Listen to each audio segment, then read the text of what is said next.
দান হলুদে ত্যাগ, দান হলুদে কি ত্যাগ।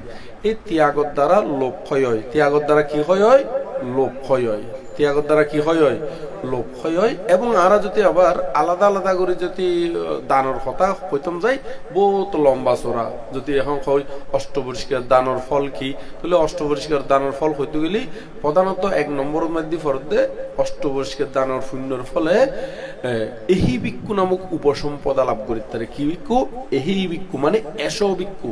বুদ্ধর আমলের মধ্যে মানে বুদ্ধ উপস্থিত থাকিলে যারা তুন পুণ্যর ফল, পুণ্য শক্তি খুব হাই ল্যাঙ্কর বহুত উচ্চ লেভেলের থাকে, ইতারে বুদ্ধ যদি এসো ভিক্ষু মানে এহি ভিক্ষু অর্থ হইল এসো ভিক্ষু। এই হতাই হওয়ানোর সাথে সাথে ইতার একেবারে ফাত্র শিবর ব্যাকুন তারা তুন অটোমেটিকলি আইজে গই একেবারে অঙ্গ অঙ্গে ভিক্ষু হয়ে যে গই। এবারে হতে এহি ভিক্ষু নামক উপসম্পদা। এহি ভিক্ষু নামক কি উপসম্পদা, যেমন সারিপুত্র বানতে মোদগালাইন বানতে ইতারা এহি ভিক্ষু নামক উপসম্পদা দি লাভ গুচিদের যশেস্তবীর ইতারা এহি ভিক্ষু নামক আরো বহুত আছে, অ্যাভেলেবেল আছে।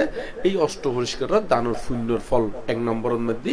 তো এর মধ্যে আরানিত সঙ্গদান করো ই তো সঙ্গদানের পুণ্যর ফল যদি সংক্ষিপ্ত করে হইতেন যদি ওদের এই আরাতন যে কল্প আছে, হ্যাঁ কল্প শেষ হবু তারপরেও ওদের এই সঙ্গদানের কি ফল শেষ নয়। যতক্ষণ না পর্যন্ত অরহত নয়, যতক্ষণ না পর্যন্ত নির্বাণ নয়, ততক্ষণ পর্যন্ত এই সঙ্গদানের পুণ্যর ফল ইয়ান তারে বিভাগ দিব। বিভাগ মানে সুফল দিব দেরি, কি দিব দে সুফল দিব দে। যেটা যক না কেন স্বর্গত গেলে এড়িয়ে দিব, মনুষ্যগুলো এলে এড়িয়ে দিব, এমনকি তির্যক প্রেতগুলোর মধ্যে গেলি এড়িয়ে পর্যন্ত তারে সঙ্গদানের সুফল ইয়ান দিব।